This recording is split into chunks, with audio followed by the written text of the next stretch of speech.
Antes de mais, muito obrigado pelo convite. Tenho muito gosto em estar aqui e falar desta área de investigação emergente, que são as tecnologias quânticas. E queria começar com um pequeno jogo, ou um pequeno desafio, que é o seguinte. Não sei se isto tem ponteiro. Não? Ok. Considerem um computador completamente primitivo que só aceita um bit de informação. Portanto, só pode entrar como input um 0 ou um 1. Ok? E também só deixa como output um 0 ou 1. E alguém me constrói este computador primitivo. Tecnicamente isto é uma função dos bits para bits, mas eu não vou ser técnico nesta talk. Portanto, alguém me constrói uma caixa preta que implementa aquela função misteriosa e eu quero descobrir se aquela função é constante ou não. Isto é, qualquer que seja o input, o output é constante ou não. Como é que eu posso fazer isto? Bom, é muito simples. Se me dão aquela caixa preta, aquele computador primitivo com o qual eu posso trabalhar, o que eu faço é ponho um 0 como output e registro o que sai, o F de 0. E ponho um 1 como output e registro o F de 1 e depois comparo e vejo se o output é constante ou não. Uma coisa muito simples. Bom, a minha pergunta agora e o meu desafio é possível responder a este desafio se eu só puder usar o computador uma vez? Portanto, se eu puder usar duas vezes, ponho um 0, registro o que sai, ponho um 1, registro o que sai e comparo se o que saiu é igual ou não é igual. E tenho a minha pergunta respondida. O desafio é responder à mesma pergunta usando este computador apenas uma vez. Acham que é possível? Sim ou não? Não? Certo? Obrigado. A resposta é sim, se usarmos a física quântica, e penso que não é surpresa para ninguém que era aqui que eu queria chegar. Então deixem-me explicar o que é a física quântica. Bom, na física nós temos duas grandes classes de leis da física. A chamada física clássica, ou física newtoniana, portanto a física que tipicamente se aprendeu no secundário, quem estudou física, e portanto são leis que vêm do tempo do Newton, como o nome indica, e são leis da física com um alcance enorme, no sentido em que podem descrever a trajetória deste objeto. Se eu lançar com certo ângulo, certa impulsão, etc., eu sei exatamente onde é que ele vai cair, e é assim que conseguimos pôr satélites em órbita, etc. E o mesmo era válido se eu usasse aqui um berlinde, e o mesmo é válido para descrever as órbitas dos planetas e das galáxias, etc. Portanto, o alcance destas leis da física é muito, muito grande. No entanto, como penso também saberão, tudo é feito de átomos. Os átomos são as peças de Lego fundamentais com que construímos o universo. Na realidade, os próprios átomos são feitos de outras partículas, chamadas subatómicas, ainda mais fundamentais. Os neutrões, os eletrões, etc. Os próprios neutrões ainda há partículas mais pequenas. Mas a questão é que quando estamos à escala dos átomos, ou das partículas que estão dentro dos átomos, as leis da física mudam radicalmente. Porquê? Não sabemos. Okay? Mas as leis da física são diferentes. E porquê é que as leis da física são diferentes? Tudo é feito de átomos, tudo deveria obedecer às leis da física quântica. E, portanto, a razão pela qual nós observamos a física newtoniana à nossa escala, que permite prever esta trajetória aqui, é ainda hoje um mistério, e, na minha opinião, um dos grandes mistérios da física teórica atual. Esta escala é mais ou menos 1/10 de nanómetro, é mais ou menos o tamanho de um átomo quando as leis da física começam a mudar. Mas mesmo nós não sabemos exatamente porque é que isto acontece. Bom, mas então o que eu quero falar é dessas tais leis diferentes da física quântica. A física quântica é a teoria mais fundamental que nós temos para descrever a natureza e, portanto, é a teoria que descreve o comportamento das moléculas, dos átomos, das partículas que constituem os átomos, dos fotões, partículas de luz, etc. E é uma teoria extremamente poderosa que nos permite explicar uma série de coisas. Por exemplo, a famosa tabela periódica de Mendeleev dos elementos, que eu penso que toda a gente deve ter visto no liceu, porque é que os elementos químicos estão numa certa coluna, numa certa linha. O Mendeleev construiu, químico russo do século XIX, construiu essa tabela empiricamente. Só com o advento da física quântica, no início do século XXI, é que se pôde compreender, explicar e prever onde é que cada elemento químico vai calhar naquela tabela. Mas desde física fundamental, como por exemplo explicar a formação de estrelas, como controlar a matéria à escala atómica, como mostrei aqui este bonequinho, cada esfera destas é uma molécula de monóxido de carbono, portanto temos um controle muito preciso da matéria à escala dos átomos. toda a química artificial, os novos materiais, toda a microeletrónica que permitiu as tecnologias da informação que usamos, o laser, eu estava a pensar que isto era um laser, portanto não posso fazer o exemplo, mas imaginem que isto é um ponteiro laser. O laser não é uma descoberta por acaso, não havia alguém que estava a cavar e de repente fez uma descoberta por acaso e era um laser. Não, o laser é baseado nas leis da física quântica, alguém percebeu que usando aquelas propriedades conseguia gerar um tipo de luz diferente, um feixe de luz muito focado e muito intenso, muito diferente desta luz que temos aqui. Okay? Tem uma série de tecnologias que nós usamos, toda a questão da energia nuclear, a ressonância magnética nuclear, na imagiologia médica, etc. Bom, sendo uma teoria que é muito poderosa, no sentido em que nos explica uma série de coisas de natureza e nos permite desenvolver uma série de tecnologias, surpreendentemente é uma teoria baseada em dois princípios que não compreendemos. E como não os compreendemos, temos que os aceitar. Se os aceitarmos, a teoria funciona. E, portanto, são princípios ou postulados. Quais são esses dois princípios? O primeiro é o princípio da sobreposição. E o que diz o princípio da sobreposição diz o seguinte, isto pode parecer um bocadinho técnico, mas vou tentar descodificar, diz que, a propósito, eu pensei que a palestra era em inglês e, portanto, preparei tudo em inglês e 5 minutos antes é que descobri que era em português, mas também posso falar em inglês se alguém preferir. Ok. Portanto, o princípio da sobreposição diz que se um sistema tem vários estados possíveis, um outro estado possível do sistema é uma combinação desses estados. O que é que isto quer dizer? Isto pode parecer um bocadinho estranho. Pensem, por exemplo, nesta lâmpada que está aqui. Esta lâmpada, eu, enquanto físico teórico, diria, bom, isto é um sistema que tem dois estados possíveis. Ou está aceso ou está apagado. Okay? Se for quântico, e se um dos estados possíveis é estar aceso e se outro estado possível é estar apagado, então existe um outro estado possível, que só existe ao nível quântico, que é estar aceso e apagado ao mesmo tempo, o que quer que isso queira dizer. Nós não compreendemos isso. Nunca vimos uma lâmpada que esteja acesa e apagada ao mesmo tempo. Por acaso havia lá no técnico uma sala que tinha uma lâmpada que estava sempre a acender. Eu não devia dizer isto, está ali o presidente do técnico, já me arrependi, mas pronto. Mas não estava acesa e apagada ao mesmo tempo. Certo? Portanto, isto é uma coisa completamente diferente e incompreensível. Se acham isto estranho, é normal. Nós não sabemos porque é que isto acontece, porque é que isto é assim e por isso aceitamos-lo como postulado. Mas se aceitarmos esta coisa estranhíssima, este sapo difícil de engolir, a teoria funciona muito bem.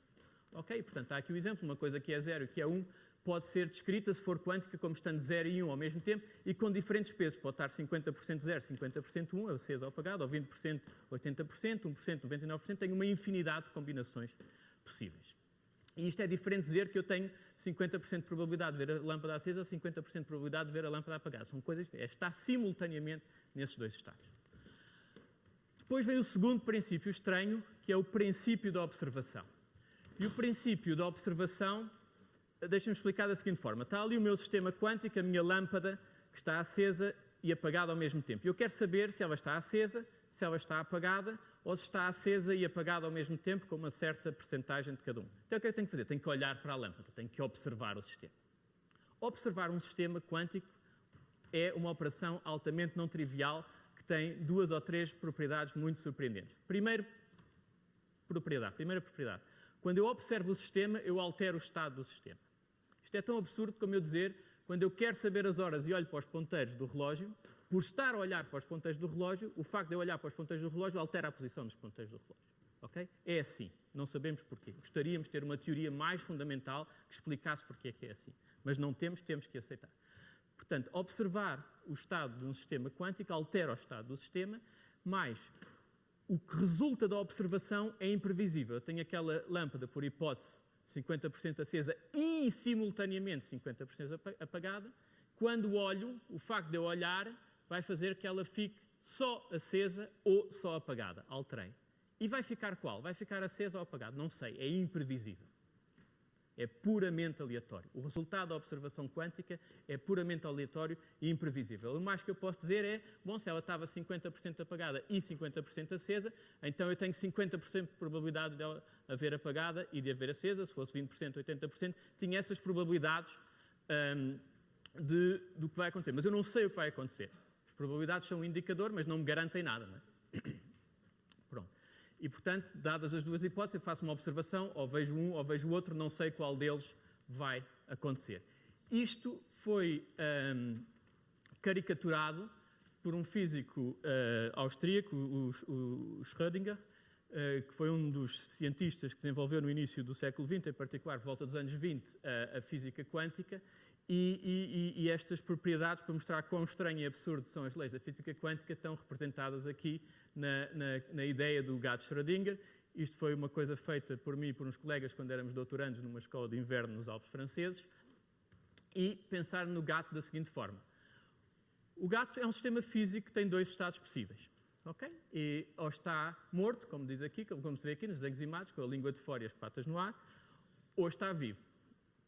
E se for quântico, pode estar numa sobreposição de estados. Então, pode estar vivo e morto ao mesmo tempo. E, obviamente, nós nunca vimos um gato vivo e morto ao mesmo tempo, porque estamos à escala clássica. E, portanto, estes princípios chocam com a nossa experiência clássica, porque nós somos seres clássicos, vivemos numa escala diferente, onde as leis da física são diferentes. Okay? E estes princípios estão lá para tornar as coisas compatíveis com o que nós observamos à nossa escala.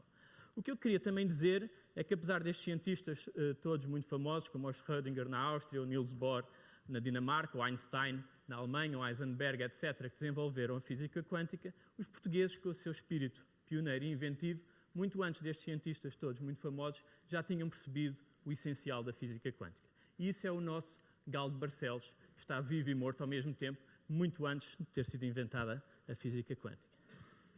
E se pensarem, a própria língua portuguesa tem expressões que são intrinsecamente quânticas, como, por exemplo, o mais morto que vivo, ou o meu preferido, o meio cá, meio lá. Portanto, nós sabemos muito de física quântica há muito tempo.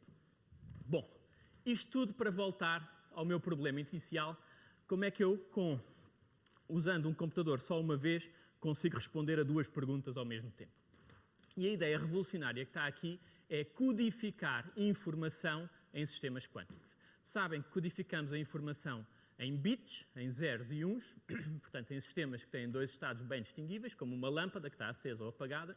Se eu agora codificar a informação em sistemas quânticos, tenho aqui uma revolução, porque o meu sistema quântico pode estar no estado 0, pode estar no estado 1 ou pode estar numa combinação arbitrária de 0 e 1. Isso dá-me um novo tipo de informação com uma unidade fundamental que parece mais rica, porque parece que e chama isso um bit quântico, ou em inglês quantum bit e abreviado qubit. E, portanto, tenho um novo tipo de informação com uma nova unidade fundamental, que é o bit quântico, que parece que pode conter muitos bits clássicos dentro do bit quântico. E tem propriedades interessantes, mas também podem ser desafios e limitações à nossa capacidade de os usar. Um problema é que, se eu quiser ler um bit quântico, o máximo que eu consigo extrair é um 0 ou 1, é um bit clássico, porque é o postulado da observação. Okay? O postulado da observação diz-me que se tiver numa sobreposição, eu destruo a sobreposição e ou fica 0 ou fica 1. Isso é uma grande desvantagem, porque não me permite fazer cópias de bits quânticos, e eu preciso fazer cópias porque tenho que enviar o meu fecheiro quântico para um colega, ou porque preciso de introduzir redundância nas comunicações ou na computação para fazer correção de erros. Portanto, esta propriedade é um obstáculo. Por outro lado, esta mesma propriedade é uma garantia de privacidade. Se eu quiser fazer comunicações privadas e eu enviar a minha mensagem secreta em bits quânticos, se alguém estiver à escuta e quiser interceptar a mensagem e ler a minha mensagem secreta, eu vou detectar, para já não consegue extrair a informação toda, porque quando lê a sobreposição só fica com uma parte, e segundo, eu consigo detectar que a informação foi escutada, o que não consigo fazer classicamente. Portanto, isto abre novos desafios, mas também novas oportunidades. E, portanto, a ideia da informação quântica é esta, é usar sistemas quânticos para codificar, transmitir, processar e armazenar informação. E quais são as vantagens que pode oferecer? Teoricamente, computadores muito mais rápidos, é um novo paradigma muito mais rápido dos que temos atualmente, comunicações com maior privacidade das que temos atualmente e capacidade de fazer sensores e sistemas de medição com maior precisão dos que temos atualmente. E é disso que eu queria falar agora rapidamente, em particular da computação quântica. Portanto, aquela ideia da minha função que tinha 2 bits, quer dizer, que tinha como input um bit e o output um bit, e que eu precisava de chamar a função 2 vezes, precisava de usar o processador 2 vezes para descobrir se a função era constante ou não. Eu não vou entrar em detalhes técnicos, precisaria de um bocadinho mais tempo para isso, mas a ideia é que, como é que eu posso fazer um 2 em 1, em vez de enviar primeiro um 0 e depois um 1, envio um 0 e um 1 ao mesmo tempo, usando o princípio da superposição, envio um bit quântico. E isso dá-me a capacidade de responder à pergunta que eu tinha ali, se f era constante ou não, com apenas um input. Imaginem que cada vez que eu chamava ao computador, aquela caixa preta que estava ali, gastava 1 segundo, em vez de gastar 2 segundos a resolver o meu problema, gastei 1 segundo a resolver o problema. Claro que isto é uma aceleração algorítmica ridícula, eu posso esperar 2 segundos. A questão, isto é só para vos mostrar a essência do que é a computação quântica. A computação quântica é uma espécie de computação paralela sem eu precisar de processadores em paralelo. Um só processador quântico, graças ao princípio da sobreposição, graças ao paralelismo que me é oferecido pelas leis da natureza da física quântica, eu consigo fazer processamento paralelo sem precisar de máquinas em paralelo. E, portanto, aqui tenho um speed-up trivial, 2 segundos por 1 segundo, mas estamos a falar de potenciais speed-ups exponenciais, isto é, problemas que um computador, ou todos os computadores da Terra, em simultâneo, demorariam a idade do universo a processar, com um computador quântico potencialmente resolvia em poucos segundos. O princípio que está por trás é essencialmente este. Ok? E, portanto, isto é a ideia da computação quântica. E porquê é que isto é relevante? Bom, isto é relevante para todos os problemas computacionais. Eu não vi as horas a comecei, mas está ali, ok? Todos os problemas computacionais que são muito difíceis. Por exemplo, a nossa segurança nas comunicações na internet, chave assimétrica, baseia-se em ser um problema que os computadores atuais são muito ineficientes a resolver, são muito lentos a resolver e por isso é seguro. Se alguém demorar 50 anos ou 100 anos a decifrar o meu e-mail secreto, eu já cá não estou para me preocupar quando os computadores lá chegarem, não é?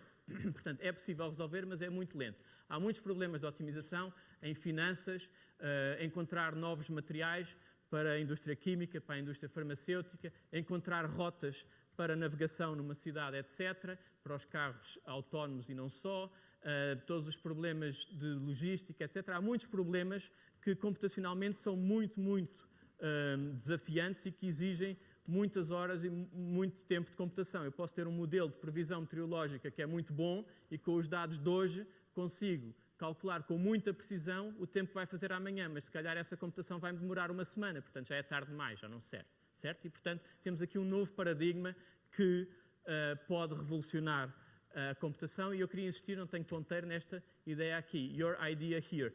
Estamos abertos, isto é uma área muito nova e portanto quem tiver novos problemas computacionais que são difíceis e não sabe se a computação quântica pode trazer vantagem ou não, isso é uma área de investigação muito interessante. Em particular, como isto é um congresso de telecomunicações, eu encontrei um exemplo de otimização de redes. Isto é um slide da BAE Systems, empresa aeroespacial britânica, em que apresentava uma série de use cases que estavam a estudar e um deles é um problema da British Telecom, que está a tentar utilizar computação quântica para problemas de otimização nas redes de telecomunicações. Eu tentei investigar, não descobri exatamente qual é o problema de otimização, gostava de saber qual é, mas penso que é no desenho das redes, etc. Nós próprios estamos aqui no Técnico a trabalhar em computação quântica, acabámos de ganhar um projeto para investigar se a computação quântica pode resolver problemas de análise de dados, Big Data, no CERN, no Laboratório Europeu de Física de Partículas, que basicamente tem os problemas computacionais mais difíceis do mundo. Essencialmente, o CERN inventou o grid computing, a quantidade de dados que são gerados em cada colisão de partículas, naquelas experiências de física fundamental que fazem, naquele anel de 27 km subterrâneo entre a fronteira suíça e francesa, para estudar física ao nível mais fundamental, gera problemas computacionais enormes e fiquei satisfeito. Marcus Hoffman, que é o Global Quantum Computing Practice Lead da Google, fez um shout-out aqui ao nosso projeto e deu-nos os parabéns porque percebe o desafio que nós estamos a tentar enfrentar. E é um projeto de investigação, não sabemos o que é que vamos encontrar. Como é que se constrói um computador quântico? Há muitas tecnologias, depois posso entrar nos detalhes. Só para vos dar um exemplo de um computador quântico, este feito por uma startup canadiana chamada D-Wave, comprado pela Google e pela NASA. Neste momento estamos no nível dos computadores que ocupam metade deste palco, ou este palco inteiro, só para verem aqui uma pessoa lá dentro. E na realidade a gente não está a ver o processador quântico está escondido ali, é um circuito pequenino, está escondido ali no meio de todos aqueles outros processadores clássicos e computadores clássicos, que são sistemas supercondutores que operam a temperaturas próximas do zero absoluto e, portanto, depois isto tudo tem que é posto num cilindro para ficar refrigerado e em vácuo, etc. E, muito recentemente, há menos de um mês, a Google atingiu um marco histórico, que é revolucionário na minha opinião. Pela primeira vez conseguiu usar um computador quântico. Neste momento os computadores quânticos são protótipos e foi a primeira vez na história da humanidade que se conseguiu usar as leis da física quântica e as ideias da física quântica para resolver um problema computacional mais rápido que um supercomputador clássico. E, portanto, isto era uma corrida, é chamada Quantum Supremacy, era uma corrida internacional, é um marco histórico. O problema que foi resolvido é um problema meramente académico, ainda sem aplicação prática, mas é um milestone crucial para esta maratona, que é construir um computador quântico que resolva problemas práticos, o que pode estar a anos ou mais tempo de distância. Neste momento há um grande número de empresas a investir, tanto grandes empresas como startups na computação quântica, tanto ao nível do hardware, como ao nível do software, como ao nível de fundos de investimento, pelo mundo fora, e nós colaboramos com algumas delas, em particular com a Google e com a D-Wave aqui no técnico. E como eu disse, há uma série de aplicações aqui. Eu falei da segurança da informação, portanto, um computador quântico quebra a blockchain atual. No dia em que tivermos um computador quântico com maior precisidade, que já não seja um protótipo, adeus blockchain, a blockchain deixa de ser segura, muita da criptografia online atualmente deixa de ser segura e, portanto, temos um problema de privacidade nas comunicações, que sempre tivemos e que cada vez fica mais grave. E, portanto, que respostas é que os bits quânticos podem dar a isto? Bom, e há uma outra aplicação das tecnologias quânticas, que são as comunicações quânticas. Acho que isto vai correr mal, vou pôr aqui. E a ideia é usar bits quânticos para enviar mensagens cifradas. E a ideia essencial eu já transmiti. Se eu enviar a mensagem em bits quânticos, quem interceptar a mensagem, quem estiver à escuta e fizer uma observação, nunca consegue extrair a informação toda, por causa do princípio da observação. E eu posso enviar mensagens não secretas só para testar se alguém está à escuta no canal e perceber que o receptor não está a receber o que devia receber, porque alguém está à escuta, está a alterar a mensagem e eu consigo saber que estou a ser escutado, o que classicamente nunca sei, e posso interromper a mensagem. E, portanto, hoje em dia existe uma coisa que se chama distribuição de chave criptográfica quântica, que permite, pela primeira vez na história da humanidade, usando as leis da física quântica, fazer comunicações com chamada segurança perfeita, e aqui perfeita é um termo técnico, está bem definido o que é que significa segurança perfeita, e à prova de escutas. Okay? Isto são soluções que já estão à venda. Por exemplo, uns colegas da Universidade de Genebra fizeram uma startup há cerca de 15 anos, IDQ, vendem estas soluções, plug and play, e durante muitos anos não sabia o que é que ia acontecer a esta companhia. Eles perseveraram e o ano passado foram comprados em cerca de 50% por 65 milhões de dólares pela South Korea Telecom, e este ano, os números não são públicos, mas a Deutsche Telekom também comprou outra fatia. Portanto, isto são um aspecto muito importante do futuro das telecomunicações. Aqui estamos a falar de privacidade premium. Isto não são produtos de massas, são produtos para clientes premium que podem ser Estados, podem ser exércitos, etc., podem ser grandes empresas, precisam de garantir que aqueles segredos são completamente invioláveis. Há limitações, portanto, isto são tecnologias incipientes, estão a começar, têm limitações de 100 km por fibra óptica, depois posso explicar porquê, mas 100 km dá para cobrir em Washington, dá para ligar o Pentágono ao Congresso, à Casa Branca, etc., dá para fazer muitas coisas. Pode-se ir para maiores distâncias através de satélites, os chineses lideram nesta área. Ainda são comunicações de A para B, e, portanto, isto fez-me recordar a internet, como nós a conhecemos hoje, começou exatamente há 50 anos, e começou com uma rede de 4 nós. E, em particular, o primeiro link foi entre a Universidade de Los Angeles e a Universidade de Stanford, e tentaram enviar uma mensagem de 5 letras, que era a mensagem login. E a seguir ao L e o O, o sistema crashou. Okay? E, portanto, é mais ou menos nessa área, neste nível que nós estamos aqui. Eu, por exemplo, pertenço a um projeto técnico, o IT, Instituto de Tecnologias. Estamos num projeto europeu, que é a Quantum Internet Alliance, que queremos construir a primeira internet quântica no mundo, e a nossa ambição é daqui a 2 anos, por acaso, coincidência, ter 4 nós. Portanto, estamos a dar os primeiros passos nesta nova tecnologia. Um projeto de 10 milhões de euros, que teve alguma visibilidade aqui. Eu gosto muito disto porque fala do futuro, que eu acho que é um excelente título para o que nós estamos a fazer. Esta tecnologia é toda...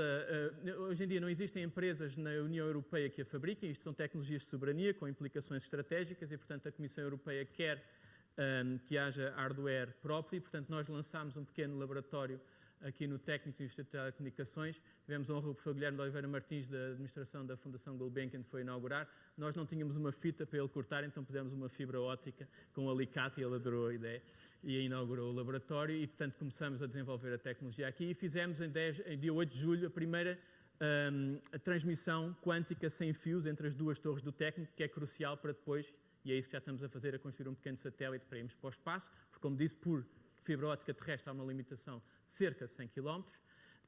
Está ali o meu colega Manfred Nihus e o bolseiro da Gulbenkian, o José Jesus, um aluno brilhante do segundo ano do Técnico, que fizeram esta experiência em Portugal pela primeira vez.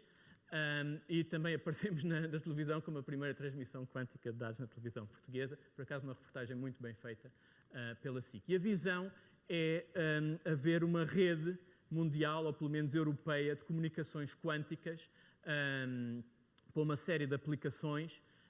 A ideia é sempre ter maior privacidade. Não queremos ainda mais volume de dados, não queremos outras preocupações. Aqui a grande preocupação é o maior nível de privacidade. A Comissão Europeia lançou uma iniciativa, dia 10 de julho, de criar uma rede de comunicações quânticas em toda a Europa, e um projeto de 2 mil milhões de euros, e nos quais nós também estamos presentes. Em termos de sensores quânticos, eu não tenho tempo de entrar nos detalhes, temos vários projetos europeus nesta área, mas queria só falar de um projeto que estamos a montar, que é uma ideia muito interessante de usar cabos submarinos de telecomunicações, cabos de fibra óptica, como sensores sísmicos que nos permitissem prever tsunamis com maior antecedência. Portanto, aqui é um projeto de investigação científica, não sabemos se resultar ou não, mas se resultar pode ser uma revolução em termos da proteção civil, do risco sísmico, proteção contra os tsunamis e resiliência costeira. Mas deixem-me acabar, porque acho que já está no tempo, apesar de ter começado tarde. O que são as tecnologias quânticas? Bom, há 2 anos apareceu na capa do The Economist tecnologias quânticas e, portanto, como disse um colega, bom, se aparece na capa do Economist, isto deve ter alguma importância, deve ser uma coisa séria. Mas se pensarem bem, nós hoje em dia já usamos uma série de tecnologias quânticas, desde a câmara CCD do nosso telemóvel, ou do laser, que está por todo o lado, em particular nas telecomunicações, ou a imagiologia médica com a ressonância magnética nuclear, etc. Nós já temos uma série de tecnologias quânticas que nos rodeiam. Então, por que é que isto aparece na capa do Economist? O que é isso, as tecnologias quânticas? Bom, o nome mais correto para o que nós hoje chamamos de tecnologias quânticas deviam ser tecnologias quânticas da informação. Nós temos aqui um novo tipo de informação, um novo tipo de bit quântico que nos dá aplicações potencialmente revolucionárias, novos paradigmas para fazer processamento de informação muito mais rápido, novos paradigmas para fazer ter níveis de privacidade nas comunicações impares até ao momento e a capacidade de chegar ao limite último de precisão num sistema meteorológico. E isto tudo vem das leis da física quântica e é isto que nós chamamos a segunda revolução quântica ou as tecnologias quânticas. A Comissão Europeia está muito interessada nesta área. Eu fui o relator de um estudo para perceber como industrializar as tecnologias quânticas na Europa. Isso levou à criação de um programa europeu de 1.000 milhões de euros para desenvolver as tecnologias quânticas na Europa. É o programa Quantum Flagship, lá está os 1.000 milhões de euros. É um programa há 10 anos que é muito interessante porque isto vai para além do mandato típico de um comissário ou do Parlamento Europeu ou de um governo, é uma visão a longo prazo. Isto são tecnologias estratégicas, são tecnologias de soberania e a Europa percebeu que temos que apostar isto. Pode ser uma revolução para as tecnologias de informação e, portanto, para a sociedade de informação em que vivemos. Eu estou envolvido também na criação e na liderança deste programa. E só para dar uma ideia do que está a acontecer pelo mundo fora, por exemplo, na Suécia, a Fundação Wallenberg, digamos que é o equivalente à Gulbenkian na Suécia, decidiu, ok, estão aqui 100 milhões de euros, construam o primeiro computador quântico sueco. Está a acontecer assim. Na China, só na Universidade de Hefei, tem um orçamento para desenvolver tecnologias quânticas de 11 mil milhões de euros. A China declarou as tecnologias quânticas como uma das prioridades, acho que são 4 prioridades, já me esqueci da quarta, mas é a água, o cancro, as tecnologias quânticas e mais outra. Estamos a este nível. Okay? Os Estados Unidos são os últimos a entrar na corrida a nível estatal, as empresas como a Google, IBM, Intel, Microsoft, etc., estão a apostar nisto em larga escala, mas o Presidente Trump, acho que foi a última lei que ele assinou antes do shutdown de dezembro, foi o programa americano de tecnologias quânticas. Em Portugal trabalhamos nisto já desde 2002, temos feito uma série de coisas que eu vou saltar, mas temos um programa natural. Queria pelo menos falar do programa que criei com a Gulbenkian há 3 anos, dos talentos. É um programa para dar bolsas a alunos de licenciatura e de mestrado, qualquer curso de ciência ou engenharia em Portugal, não precisam de saber física quântica, e temos atraído la crème de la crème. Os melhores alunos querem trabalhar nesta área, temos alunos espetaculares, é um privilégio estar a trabalhar nesta área neste momento, os melhores cérebros querem vir para aqui. Eu acho que é muito difícil encontrar talento, é muito difícil cultivar talento e é uma coisa que estamos a fazer aqui. Estou muito satisfeito com este programa. Deixem-me acabar, porque já está na hora, e as minhas conclusões são estas. Eu um dia estava a sair do ginásio e alguém à saída estava a distribuir esta revista. Eu olhei para a capa, assim que olhei para a capa, eu quero uma. Porquê? Bom, isto é um bocadinho triste de admitir, mas a primeira coisa que eu vi ali foi umas letras pequeninas que diziam terapia quântica.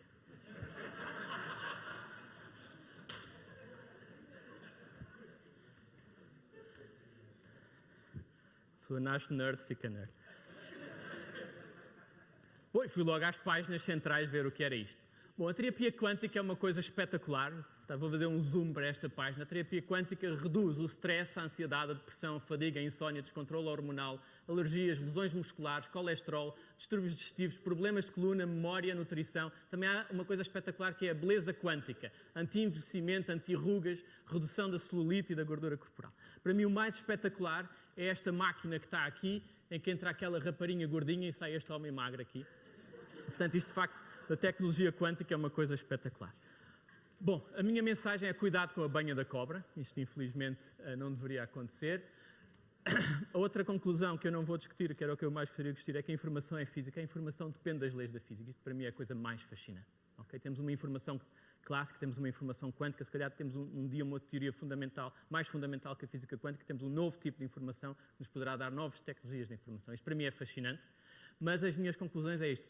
Estamos aqui no nascimento de uma nova área científica e tecnológica que nos permitirá atingir os melhores níveis de privacidade possíveis para comunicações, os melhores níveis de velocidade de computação, os melhores níveis de precisão para sensores e sistemas meteorológicos, e ainda há muito por compreender para construir, e todos estão a começar, portanto Portugal também está a começar, não estamos mais atrasados com os outros.